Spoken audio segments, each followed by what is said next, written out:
봅시다. 누가복음 24장.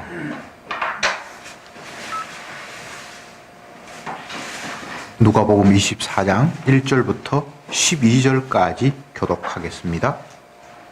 1절에 안식 후 첫날 새벽에 이 여자들이 그 예비한 향품을 가지고 무덤에 가서 들어가니 주 예수의 시체가 배지 아니하더라.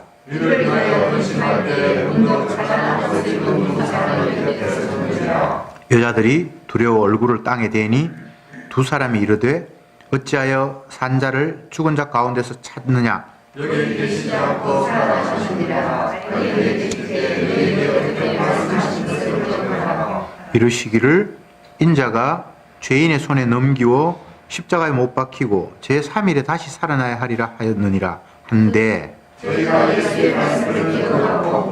무덤에서 돌아가 이 모든 것을 11 사도와 모든 다른 이에게 고하니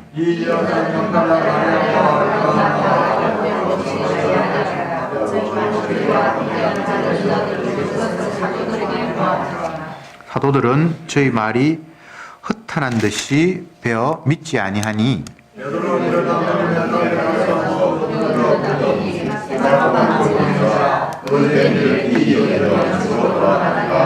아멘. 24장에는 예수님이 부활하셨다는 이야기를 시작합니다.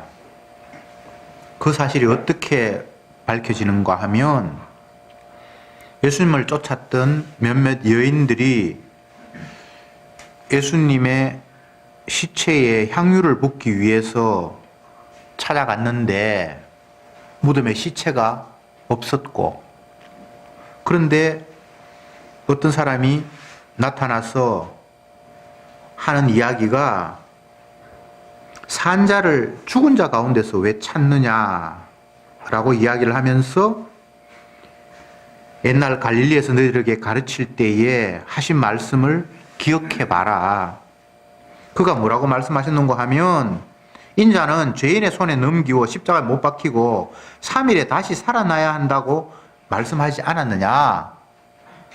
그랬을 때에 그 여자들이 예수님의 말씀하신 것을 기억하면서 그때 예수님께서 돌아가시기 전에 3일 만에 살아난다고 말씀하신 게 맞다 라고 하면서 제자들에게 찾아가서 그 사실을 이야기를 했는데, 예수님이 살아났다 라고 이야기했는데 제자들은 도대체 무슨 이야기인지 의아니 벙벙해서 아무도 믿지 않았고, 베드로는 뭔가 예수님 말씀하신 생각이 나서 무덤으로 막 뛰어가서 확인하려고 갔다. 이런 내용이 이제 본문에 기록되어 있습니다. 성도는 어떤 존재인가? 또 다르게 표현을 하면 주님의 인도를 받는다는 것은 어떤 것인가?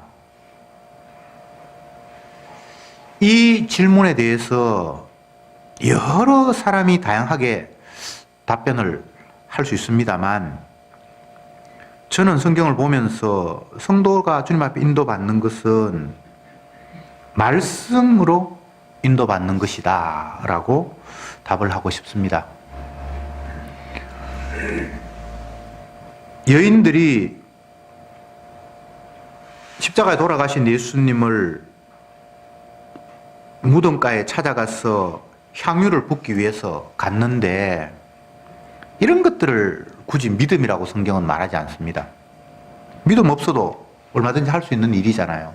그냥 사자에 대한, 죽은 자에 대한 나름대로의 예를 갖춘다고나 할까요? 옛날부터 친분이 있었고, 오늘 본문에 나타난 여인들을 보면 막달라 마리아, 요한나, 또 야고보의 엄마 마리아, 이 사람들은 예수님하고 다 연관이 있었는데, 막달라 마리아는 7 귀신이 들렸는데 이제 주님께서 낫게 하셔서 온전하게 된 사람이고, 요한나라는 여인은 헤롯의 청지기의 아내인데, 청와대 비서관의 아내 좀 되겠죠. 헤롯의 청지기 아내니까 이 사람이 이제 예수를 믿어서 예수님을 따라다녔고, 야고보의 엄마 마리아는 옛날에 자기 두 아들 야고보 요한을 예수님께 데리고 가서 하는 이야기가 당신의 나라에 임할 때 얘는 우편에 앉히고 얘는 좌편에 앉히고 그렇게 해서 제자들에게 원성을 샀던 그 엄마, 치맛바람 풍겼던 엄마. 이런 사람들이 이제 예수님을 어쨌든 뭐 믿음이 생겼는지 십자가에 돌아가시는 것도 눈물 흘리면서 봤고, 요셉이 빌라도에게 시체를 달라고 해서 자기 무덤에 예수님을 안치하는 것도 봤고, 그렇게 했는데 이제 안식일이 돼버리니까 유대인들은 더 이상 뭔가를 계속 진행할 수 없어서 일단 집에 왔다가 안식일 지나고 난 이후에, 요즘으로 이야기하면 일요일입니다. 그들은 토요일이 안식일이었으니까 일요일 새벽에 예수님을 찾아가서 향유에 이제 향유를 가지고 시체에 붓고, 장례 예식이에요. 유대인의. 그런 거 하려고 또 갔는데 무덤에 가보니까 시체가 없고, 시체에 향유를 붓기 위해서 갔는데 시체가 없어져 버린 거예요. 참 황당하죠. 저는 이런 생각을 해봤습니다. 인간이 뭔가를 하려고 나름대로 애를 쓰는데 막상 할 일이 없어. 주님을 위해서 뭔가 하고 싶었는데 그 애정도 있고, 뭐 사람이 또 죽으면 가까운 사람들은 향유를 붓고, 뭐 우리나라 같으면 뭐 제사를 지내고 뭐 고사를 지내고 뭐 있겠죠, 그죠? 이건 신앙은 아닙니다. 그냥 인간이 할 도리를 하려고 하고, 그게 뭐 주님에 대한 친분일 수도 있고 사랑일 수 있지만 하려고 하는데 할 수 있는 여건이 안 돼요. 시체에 향유를 붓기 위해서 갔는데 시체가 없어져 버렸단 말입니다.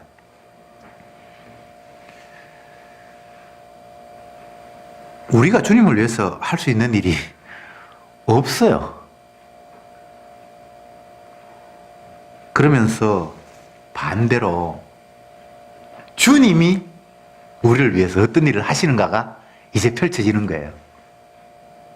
내가 주님을 위해서 뭔가 하려고 갔는데 아무것도 할 게 없어. 근데 상황을 지켜보니까 주님이 나를 위해서 지금 뭔가를 하셨어. 이게 성도가 주님과 만나는 과정이고, 주님의 은혜가 어떤 것인가를 조금씩 알아가는 그런 과정입니다. 우리가 주님을 위해서 뭘 할 수 있을까요? 사실은 아무것도 할 게 없습니다. 아가의 솔로몬과 술람미 여인의 사랑이 나오는데, 술람미 여인이 솔로몬에게, 왕에게 할 게 사실은 아무것도 없어요. 그냥 일방적으로 받는 거예요.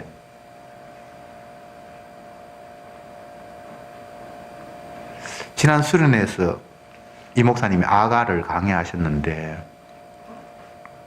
입 맞추는 장면이 아가에 있는데 그걸 이렇게 설명을 하셨어요.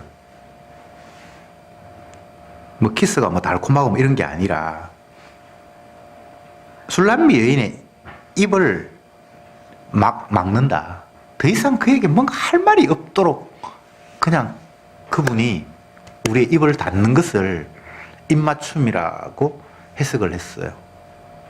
그러니까 주님이 성도에게 찾아왔을 때 성도는 더 이상 할 말이 없는 거예요. 뭐 이렇고 저렇고 주절주절 뭔가 우리는 계속 주님 앞에 할 말이 많은 것 같은데, 사실은 주님이 찾아오면 우리는 아무 할 말이 없는, 그래서 그냥 그분이 주시는 대로 모든 것을 그냥 수용할 수밖에 없는 상태가 된다.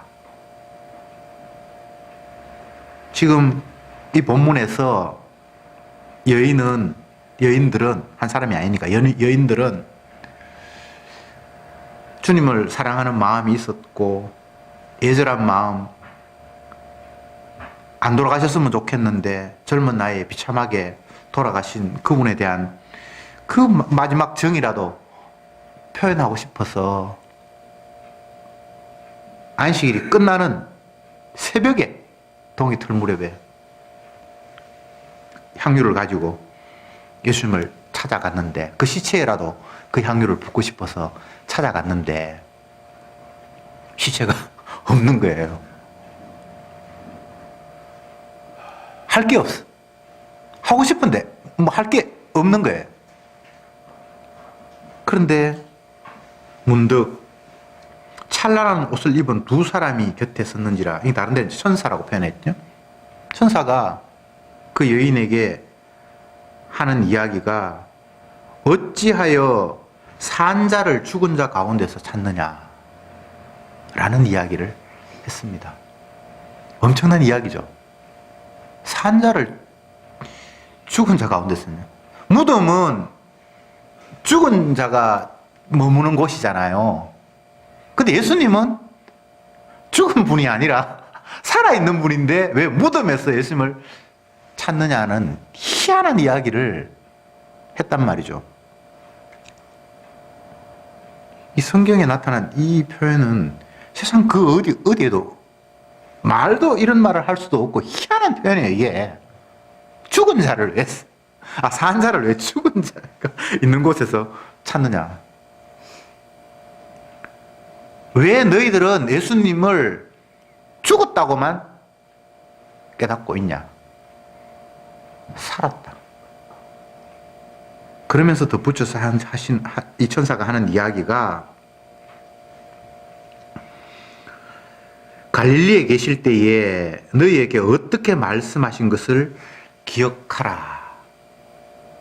지금 여기에 따라다니는 여인들은 예수님의 고향인 갈릴리 마을에서부터 예수님을 알았던 사람들이에요. 꽤 오래된 거죠, 그죠? 예수님께서 먼저 수도 예루살렘에서 복음을 전파하는 게 아니고 갈릴리부터 시작을 해서 이렇게 쭉 해가지고 왔다가 다시 이제 가고 뭐 이렇게 하는데, 이 사람들은 주님을 따라다니지 이제 오래된 여인들이에요. 그러면서 천사가 하는 이야기가 너희들이 갈릴리에 있을 때 예수님께서 너희들에게 한 이야기를 한번 잘 떠올려 봐라. 기억해 봐라. 그러면서 옛날 예수님이 하셨던 이야기를 천사가 직접 이야기합니다. 인자가 죄인의 손에 넘기워 십자가에 못 박히고 제3일에 다시 살아나야 하리라 하셨잖아. 그러니까 이 사람들이 그 말씀이 생각이 나는 거예요. 주님이 죽는다고 늘 이야기했는데 부활한다라는 이야기를 하셨다는 게 그때야 이제 깨달은 거예요. 아, 부활했구나. 시체에 향유 부으려고 왔는데 시체에 머물러 계신 것이 아니라 죽었다가 3일 만에 살아난다고 했는데 살아나셨구나라는 게 옛날 했던 말하고 다시 기억이 났던 거예요. 제가 말씀 서두에 성도가 주님의 인도를 받는다는 것이 어떤 것인가 라는 것에 대해서 답하면서 말씀으로 인도하는 것이, 말씀으로 인도받는 것이 성도고, 그가 말씀을 통해서 하나님과 교제하는 관계가 되는 것이다 라고 제가 표현을 했습니다. 성도는 계시의 말씀으로 주님께서 인도하시는 거예요. 꿈에 나타나서 도포 있고 네가 어디로 가라 이렇게 성도를 인도하는 게 아니고, 그거 마귀의 장난이에요. 뭐 음성으로 인도하고 뭐 다 그 거짓말이에요. 옛날 하나님의 말씀이 기록되기 전, 계시가 기록되기 전에는 뭐 이상한 방법으로 꿈을 통해서 하고 뭐 여러 가지 있어요. 하나님께서 환상 가운데 나타나고 뭐 여러 가지 구약에는 있는데, 이미 계시가 확정된 신약의 시대에는 기록된 말씀으로 우리에게 찾아와요. 하나님의 말씀은 살았고 운동력 있어 우리를 막 이끌어 가시는 거예요. 주님이 자기 백성 인도하는 방법이 말씀으로 인도하시는 거예요. 아, 나 어제 용왕꿈 꿨다. 그거 용왕꿈 아닙니다. 그런 건 다 없애세요. 뭐 꿈을 꿨는데 하나님의 말씀이 생각났다 하면 그거는 꿈이 문제가 아니고 말씀으로 이끄는 거예요. 그거는 그런 사람들은 꿈 이야기 하지 말고 하나님께서 내게 이런 말씀을 떠올렸다 그렇게 이야기하면 돼요. 꿈에라는 건 빼고, 꿈이 중요한 게 아니고, 아니면 길을 가는데 어디 뭐 성경 구절이 기록이 됐다. 그래서 뭔가 깨달았다. 그러면 그 말씀이 이제 하나님께서 나를 깨우치신 거예요. 그거는 말이 되는데 자꾸 다른 상황을 하나님께서 나를 인도하는 것으로 이해하는 것은 그건 잘못된 겁니다. 천사가 예수님의 무덤에 찾아온 여인들에게 말씀을 떠올려봐라. 주님이 너희들에게 옛날에 했던 말씀 있지. 인자가 십자가에 못 박혀 죽고 3일 만에 살아나리라고 했는 거 너 기억하나? 그 말씀이 이제 떠오르기 시작을 하는 거예요. 하나님은 자기 백성을 말씀으로 인도하십니다. 말씀은 그분의 약속이잖아요. 내가 이렇게 약속했는 건 너 아니? 예, 주님이 그렇게 말씀하셨잖아요. 이런 방법으로 성도는 주님 앞에 이끌림을 받는 거예요. 일상 가운데서 말씀이 떠오르거들랑 아, 주님께서 이렇게 나를 이끌어 가시는구나. 그렇게 생각하면 돼요. 아무리 말씀을 머릿속에 많이 외워도 일상 가운데서 말씀이 생각이 안 나. 그냥 눈에 보이는 것. 어제 어떤 사람이 나한테 기분 나쁜 이야기 했는 거 그것만 계속 떠오르고 어떻게 하면 내가 그걸 밟아줄까. 내가 그때 이런 말을 해야 되는데 뭐 이런 게 떠올 수 있는데 성도가 주님을 인도하는 방법은 말씀을 기억나게 하시고 그 말씀을 잊을 수가 없는 거예요. 아, 주님이 이렇게 말씀하셨지. 그래. 이게 사실인데 왜 나는 엉뚱한 생각을 했지? 지금 이 여인들로 이야기하면 주님이 분명히 십자가에 못 박히시고 그리고 십자가에 죽은 건 맞아요. 그리고 3일 만에 살아난다까지 다 이야기를 하셨는데 그들의 인식 속에서는 그 말씀은 기억도 없고 그냥 보편적인 자기의 상식을 가지고 예수님이 돌아가셨으니까 우리가 따뜻하게 향유라도 부어서 그분 앞에 예를 표해야 되겠다는 이 인간적인 생각밖에 없었던 거예요. 그랬는데 천사가 나타나서 그분이 하신 말씀을 너희들이 기억해봐라. 죽고 난 이후에 3일 만에 살아난다고 말씀하시지 않았니? 그러니까 그제야 번쩍 하나님의 말씀이 현실인데 왜 우리는 말씀의 현실이 아닌 육의 현실만을 갖고 지금 이런 행동을 했지? 라는 상황이 부닥친 거예요. 그래서 말씀이 부닥치니까 이제 어떻게 합니까? 10절에 이 여인들은 막달라 마리아와 요한나와 야고보의 모친 마리아라 또 저희와 함께한 다른 여자들도 그것을 사도들에게 고하니라. 이제 제자들 찾아가는 거죠. 제자들은 이제 갈릴리에 있습니다. 그들이 대부분 갈릴리 사람이에요. 예수님의 고향의 그 마을, 갈릴리 어부들도 있고 어쨌든 그쪽에 이제 머물러 있는데 예수님이 있는 십자가에 못 박혀서 무덤이 있는 곳, 이곳과는 약간 거리가 있는 지역이에요. 그러니까 제자들에게 막 이 여인들이 달려갔어요. 11절에 보세요. 사도들은 저희 말이 허탄한 듯이 되어 믿지 아니하나. 제자들 찾아갔어. 예수님 살아났어요. 이렇게 얘기를 하니까 제자들도 뻥한 거예요. 여인들이 천사가 나타나기 전에 상황하고 똑같은 거예요. 죽은 거예요. 그죠? 죽었으면 그냥 무덤에 있어야지. 만약 그 여인들이 주님 부활했다는 사실을 알았으면, 믿었으면 향유 들고 무덤까지 찾아갔겠습니까? 안 갔죠? 믿음 없는 거예요. 없어요. 제 아들은 뭐 무덤까지 찾아가지 않아요. 그냥 이제 닭 쫓던 게 지붕 찾아보듯이 예수님 왕 되면 한 자리 차지하려고 그랬는데 예수님 죽어버리니까 이제 끝났고 다시 밥벌이를 이제 3년 동안 직장 다 그만두고 했는데 어떻게 살아갈까 이제 그 공리 그냥 하는 거예요. 그랬는데 어떤 여자가 찾아와서 예수님 부활했다 그러니까 뭐 허탄한 얘가 지금 돌았나 라는 이런 분위기란 말이죠.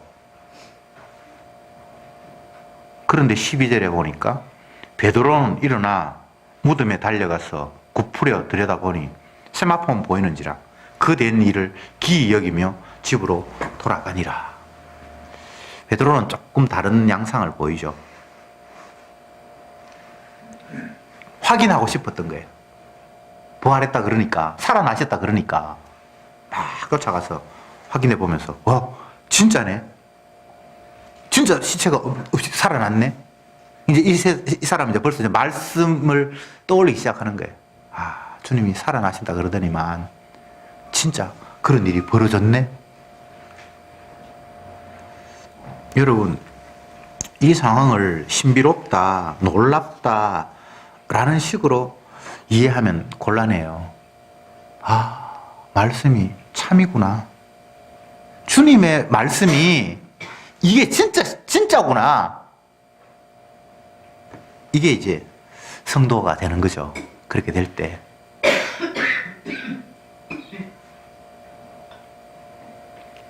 사람들은 세상을 살면서 미래를 예측하기도 하고 그 예측된 미래를 준비하면서 뭔가를 행하기도 하고 이렇게 다들 살아갑니다. 저도 연초가 되면 올 한 해가 어떤 해가 되겠는가라고 기록해 놓았던 그런 책들을 대부분 읽어요. 유엔에서 나온 미래 보고서 그런 것도 있고 그런 거 있어요. 제가 이제 그걸 보는 이유는 사람들이 앞으로 어떤 미래를 예측하고 있는가가 궁금해서 제가 보는 거예요. 나중에 지나고 보면 그 예측한 것들이 맞는 것도 있고 엉터리도 있고 그렇죠. 사람들은 어쨌든 지금까지의 과거의 경험을 미천을 삼아 내일을 예측하고 모레를 예측하면서 준비하기도 하고 이렇게 해서 살아가는 거예요. 다 인간이 살아가는 방법이 그래요. 그런데 성경을 보면 성도들은 그런 양상이 아니에요. 성도의 내일은 언약의 내일이에요. 하나님이 약속하신 내일이에요. 다른 내일이 없어요. 주님이 이렇게 말씀하셨는데 그걸 기다리는 게 성도의 삶이에요. 사도행전에 보면 다시 오시리라고 약속하셨던 그 주님의 말씀을 기다리면서 재림을 기다리면서 기도하는 그런 성도들의 모습이 나오기도 하고 그게 이제 성도들인데 그들은 지난 과거들을 경험 삼아서 내일을 예측하는 것이 아니라 주님이 말씀하신 것이 이루어지기를 사모하면서 기다리면서 살아가는 거예요. 그것이 진짜 현실이기 때문에 말씀의 현실 외에 다른 현실은 없습니다. 지구가 점점 더 온난화 현상이 일어나고 빙하가 녹아서 해수면이 올라가고 그렇게 하니까 어떤 주변에 있는 어떤 섬은 뭐 몇 년 후면 잠길 것이고 이렇게 예측을 하는데 그런 예측이 맞는 것도 있고 틀린 것도 있지만 그러나 그것이 현실이 아니라 하나님이 뭐라고 말씀하셨는지가 현실이고 주님은 자기가 내뱉은 약속대로 세상을 움직이시는 분이에요. 그것이 세상을 창조하셨을 때 이미 펼쳐진 일이에요.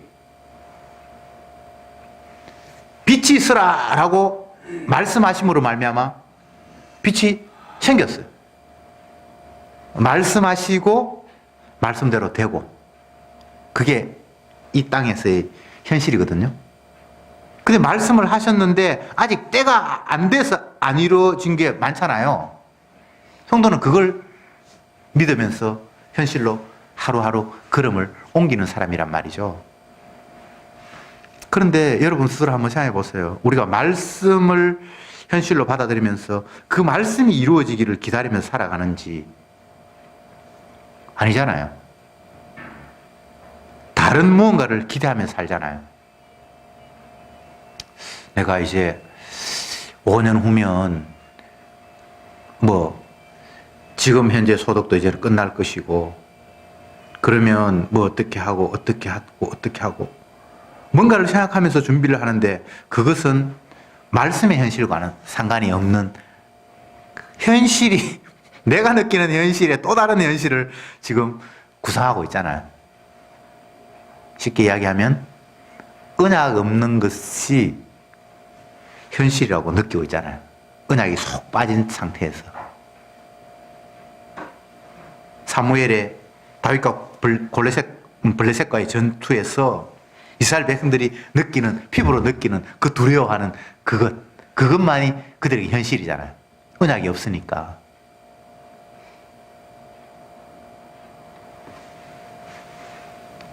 장로님 오늘 대표 기도하시면서 길지 않은 내용들을 하나님 앞에 기도했는데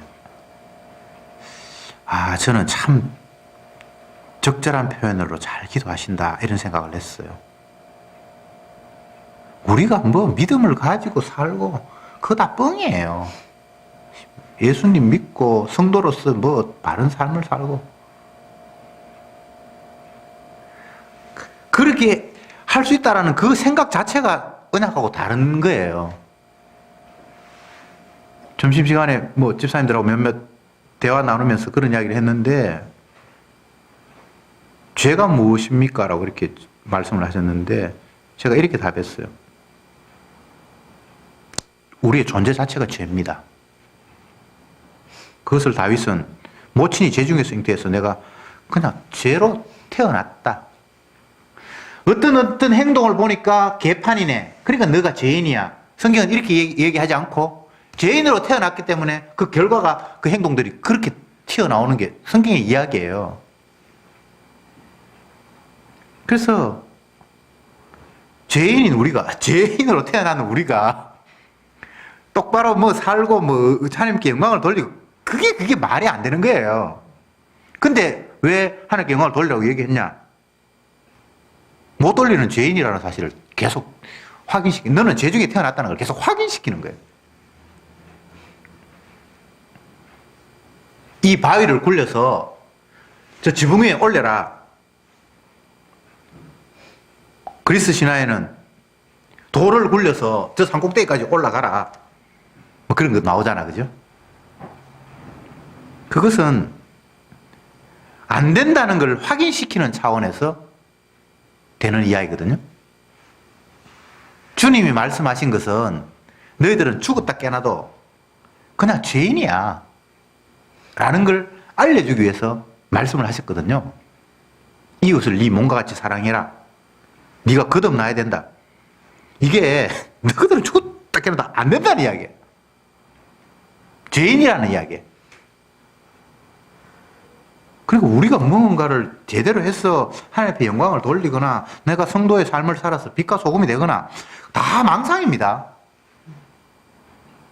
그냥 죄인인데 그 죄를 흘리면서 그냥 가는 거예요. 성도는 다르잖아요. 다른 것이 죄 안 흘리면서 가는 것이 다른 게 아니고요. 똑같이 죄를 흘리면서 가요. 불신자도 죄를 흘리면서 가고 성도도 죄를 흘리면서 가는데 어떤 차원에서 다른가 하면 성도는 내가 죄를 흘리면서 다니는 존재이구나라는 걸 깨닫는 게 성도예요. 오늘 본문으로 이야기하면 예수님에게 찾아가서 그 시체에 향유를 부으려고 갔던 그 여인들이나 갈릴리에 모여서 아이고 이제 앞으로는 우리 어떻게 살아가지 의논하는 제 아들이나 그냥 믿음 없이 그냥 자기 하고 싶은 대로 하는 거예요. 뭐 무덤가에 가서 향유 붓는 게 믿음 아니잖아요. 부활했다고 생각하면 향유 부을 일도 없는, 그게 진짜 믿음이지. 죽었다고 생각하고 향유 붓는 거 믿음 아니거든요. 맞죠? 그리고 제 아들이 뭐 갈릴리에 모여서 의논하는 그것도 믿음 아니고 그냥 죄를 흘리면서 지 행동하는 거예요. 성도나 불신자나 그냥 죄를 흘리면서 그냥 살아가요. 향유를 붓는 행동은 의롭고 모여서 살궁리하는 건 나쁘고 그런 게 아니라 다 그냥 죄예요.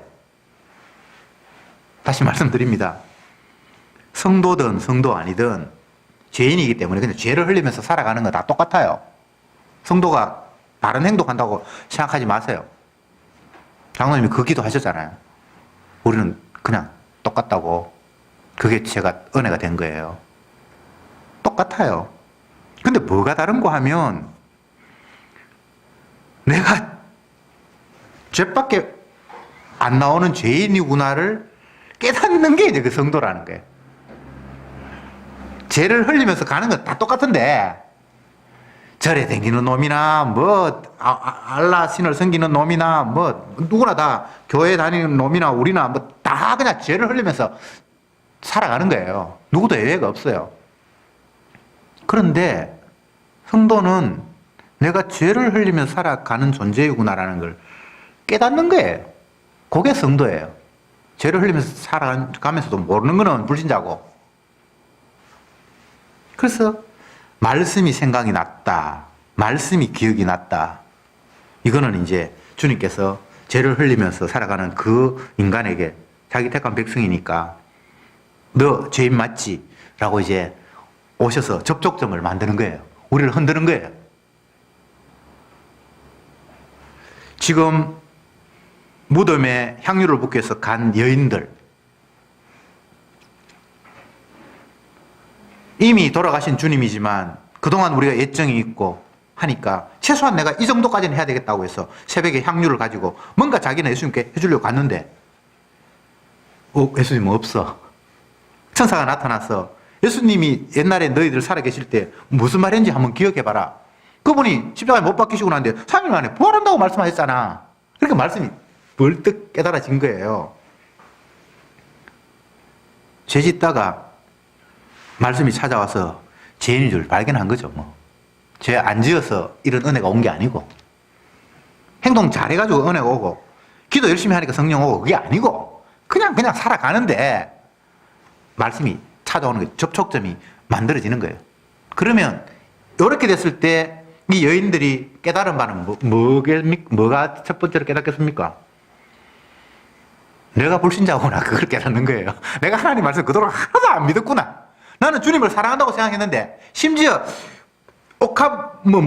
향유를 가지고 주님 앞에 찾아간다 하는 그것도 믿음이 없음이지 그게 주님의 사랑이 아니구나를 깨닫는 거예요. 부활한다고 말씀하시는데 그걸 못 믿었으니까.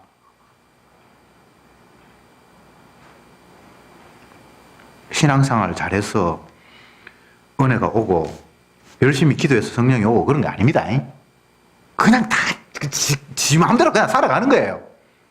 그런데 택한 백성에게는 주님이 찾아와서 말씀으로 그들에게 콱 찔러요.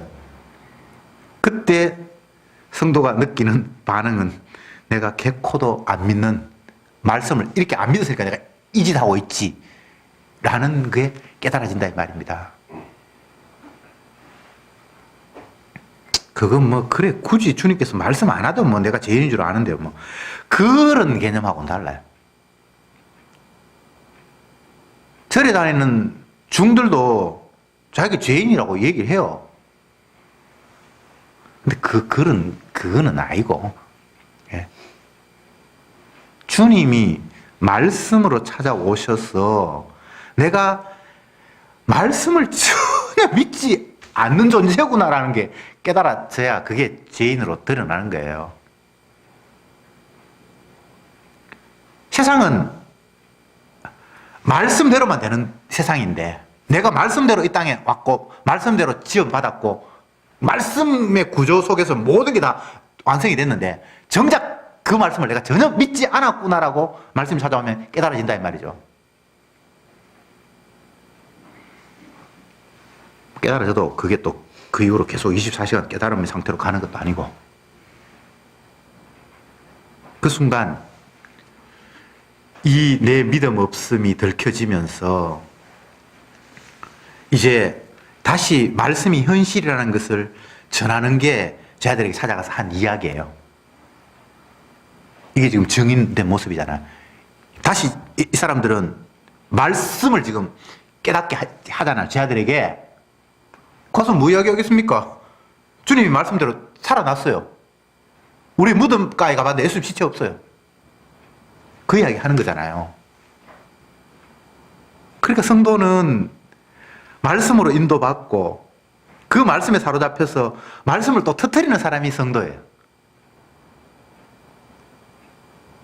고상하게 폼 잡고 인격 잡는 게 성도가 아니고 성령이 찾아왔을 때 말씀이 깨달아지고 또 성령이 우리를 밀어 세울 때 말씀을 이야기하는 이게 현실입니다. 이게 주님이 약속하신 바입니다. 라고 이야기를 하게 되는 거예요.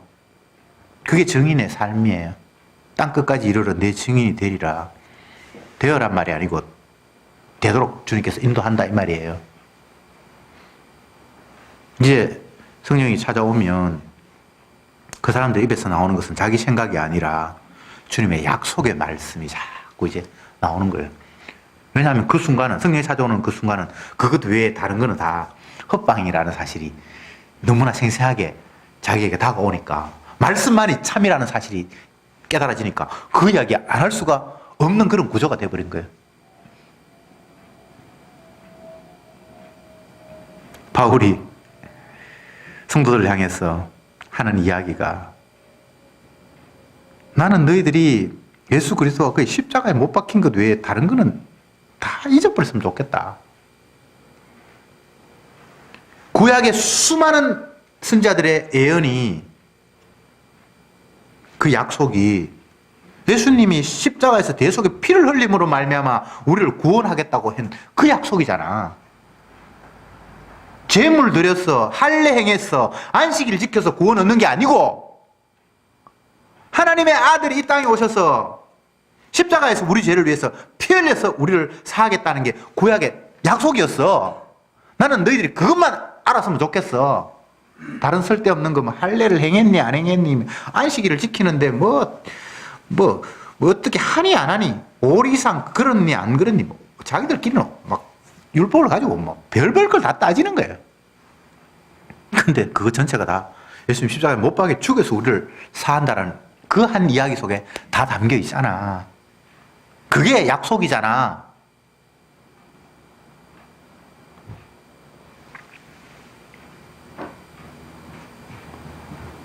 예수는 우리 범죄함을 위하여 내어줌이 되었고 우리의 의롭다 하심을 위하여 살아나셨느니라. 사도 바울이 로마서에서 편지하면서 그런 표현을 썼어요. 예수님, 우리 죄 때문에, 우리 죄를 사하시려고, 그러니까 지은 죄를 없애기 위해서 대신 십자가에 죽었고, 또 우리가 이제 죄 사함 받았다는 걸 확정하기 위해서 하나님이 그 아들을 살렸잖아. 이거 외에 우리가 뭘 더 믿어야 되는데? 사도 바울이 그 이야기를 하고 있는 거예요. 많은 사람들은 율법에 도둑질 하지 말라 그랬으니까 남의 물건 훔치면 안 됩니다. 이웃을 사랑하라 그랬으니까 우리가 소득의 몇 프로를 떼서 고아원을 돕고 뭐 해야 됩니다.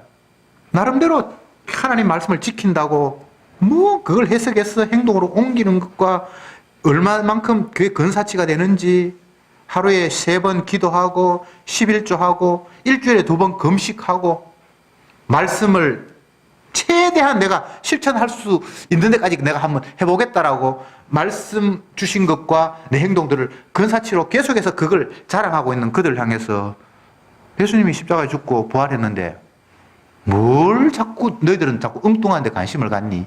네가 행동 똑바로 해서 말씀 지켜서 구원 얻는다고? 그건 주님의 약속이 아니잖아. 그가 채찍에 맞음으로 네가 나음을 입었잖아. 그게 말씀이잖아. 계속 말씀을 터뜨리는 거예요. 다른 이야기 하는 게 아니라. 왜? 말씀만이 현실이니까. 근데 성령이 오지 않으면 말씀이 현실로 다가오지 않아요. 그래서 지 행동만이 현실인 거예요. 내가 이만큼 했다는 거예요. 말이 쉬워서 일에 2번 금식하지. 여러분, 일주일 가운데 이틀을 금식하니 그게 쉽겠어요? 사는 게 아니에요. 일에 2번 금식했다는 게. 그 사람 진짜 했거든요. 거짓말 아니에요. 뭐, 한나라당은 그 가짜로 뭐 금식했다고 난리 치던데, 이 사람들은 누가 봐도 일에 2번씩 금식한 사람이에요. 그러니까 다른 사람들이 존경하죠. 야, 저 사람들 대단하다. 구제하고 11조하고. 말씀 지킨다고. 근데 그렇게 해서 죄사함 받거나 구원 얻는 거는 없는데, 그거는 언약의 현실이 아니라 육의 현실이에요. 지 행동 열심히 해서 복 받겠다는 전혀 하나님의 약속과는 상관이 없는 거짓 현실인 거예요. 근데 그 사람은 성령을 안 받으니까 그것만이 참 현실인 거예요. 그렇게 예를 썼는데 그게 의미가 없을 수가 없다는 거예요. 너희들은 안 했잖아. 나는 말씀 지키라고 그만큼 했는데 이게 협박이라고? 그게 협박이 될 수가 없죠. 그 사람에게는. 그 사람들이 그렇게 한 이유는 행해야만 된다라는 그 현실을 철저하게 믿었기 때문에 그걸 하는 거예요. 다른 이유 때문에 하는 게 아니에요. 그래야만 내가 구원을 얻고 하나님 앞에 복 받을 수 있겠다고 자기는 확신을 가졌죠. 근데 그건 하나님이 약속하신 내용이 아닌데. 안식일 지키라고 했잖아. 그리고 우리는 안식일날 일 안 하고 지켜. 그건 해석이 잘못됐는데. 네가 안식을 지켜서 너에게 안식이 오는 게 아니고 예수님이 행하신 일을 통해서 너에게 안식이 올 거다라는 걸 이야기한 게 안식을 지키는 건데, 제사 열심히 지내서 제사함 받는 게 아니라 진짜 제물 되시는, 하나님이 기뻐하시는 유일한 자기 아들이 제물이 되어서 희생될 때에 죄가 사한다는 이야기를 한 건데, 구약에는 그런 이야기 한 거 없는데 구약 속에 이미 그게 다 담겨 있어. 나 아무리 봐도 안 담겨 있는데. 그러니까 너는 성령을 안 받았지. 말의 꼬리가 맨날 거기서 뱅뱅뱅뱅 도는 거예요. 성령 안 받으면 몰라요. 안식일이 뭔지도 모르고, 어린 양의 보혈의 피가 뭔지도 모르고, 제물이 무엇인지도 몰라요. 성전이 무엇인지도 몰라요. 건물 성전을 성전이라고 생각하고 있고, 지가 시간 지키는 그 시간이 안식 지키는 거라고 생각하고 있고. 근데 그게 다 예수님이 하실 일을 담아놨는데 그 성령이 안 오면 몰라요. 성령이 안 와가지고 모르는데 그걸 왜 내한테 책임을 묻는데 또 그런 사람이 있어요. 원래 너는 지옥 가기 위해서 만들어졌어. 그게 성경의 이야기야. 어떤 사람은 주님의 진노가 무엇인지 보여주기 위해서 태어났고, 어떤 사람은 주님의 용서가 무엇인지 보여주기 위해서 태어났는데, 네가 성령 안 받다 하니까 너는 지옥 가기 위해서 넌 태어난 사람이야. 펄쩍 뛰겠죠. 근데 그게 말씀의 현실이에요. 성도는 그게 믿어지는 거예요. 인간의 논리를 아무리 갖다 대도 지옥 갈 사람은 이 주님의 약속의 말씀이 받아들여질 수가 없는 거예요. 네가 태어나기 전에 선이나 악이나 알기도 전에 이미 너는 지옥 가기로 했고 멸망받기로 했고, 그게 어떻게 받아들여집니까? 그들에게는 선악과를 따먹기 때문에 내가 잘못했기 때문에 지옥 간다라는 생각만 하지, 태어나기도 전에 너는 지옥 가기 위해서 태어났다라는 말이 어떻게 그들에게 믿어지겠어요? 근데 성도는 믿어지는데 어떡함? 태어나기도 전에 이미 하나님이 용서받을 사람이 있고 또 멸망받을 사람이 있다라는 게 그냥 뭐 믿어지는데, 네가 어떻게 믿어지는데? 몰라. 그냥 나는 그게 받아들여지네. 그러니까 믿음이 선물이잖아요. 다시 한번 강조드립니다. 인간의 행함은 그 몽땅 죄입니다. 예수님 사랑한다고 생각하고 죽은 예수님 시체에 향유 붓겠다고 하는 것도 이 자체가 의로운 거 아니에요. 제 아들이 갈릴리에 모여서 뭐 했는지 모르지만 다 똑같은 거예요. 그냥 인간의 죄예요. 그런데 택한 백성에게는 죄만 행하고 있는 그들에게 말씀이 침투하는 거예요. 그게 우리를 살리는 주님의 방식이고, 성도를 인도하시는, 목자 되시는 분이 양을 인도하시는 방식이에요. 다른 식으로 인도받으려고 생각하지 마세요. 말씀으로 그분은 우리를 인도하십니다. 왜? 말씀만이 현실이니까. 예수는 우리 범죄함을 위해서 내어줌이 되었습니다. 하나님이 자기의 독생자를 세상에 보내시면 저로 말미암아 우리를 살리려 하심이니라. 이게 말씀입니다. 기도합시다. 주님, 왜 이 땅에 찾아오셨습니까? 그것은 다름이 아니라 아버지께서 구원하시려고 작정한 생명들의 죄를 대신해서 죽으시고 그들을 구원하시기 위해서 이 땅에 오셨습니다. 이것이 주님의 약속이고 실제 이 땅에서 일어난 현실입니다. 그런데 그것 말고 눈에 펼쳐지는, 손에 잡히는 것이 현실인 것처럼 착각하며 휩쓸리며 살아가는 죄인들입니다. 주여, 저들이 바르게 행동하고 하나님이 기뻐하실 만한 삶을 살겠다고 자부하는 헛된 생각, 전혀 언약적이지 못한 생각을 던져버리게 하시고, 나는 내 욕망대로 죄만 피워낼 수밖에 없는 현실인데, 늘 그렇게 살아갈 수밖에 없는데, 주님이 말씀으로 찾아오시는, 택한 백성에게 깨우치게 하시는 그 놀라운 주님의 약속을, 오늘 본문에 드러난 그 사실을 저들은 믿습니다. 이번 한 주간도 주여 살아계신 하나님이 말씀으로 저들을 이끌어 주옵시고 말씀 앞에서 다시 한번 죄인된 내 모습을 발견하면서 이런 죄인을 위해서 주님이 십자가에 피 흘렸다는 그 놀라운 사실을 감격하는 저들이 되게 이끌어 주옵소서.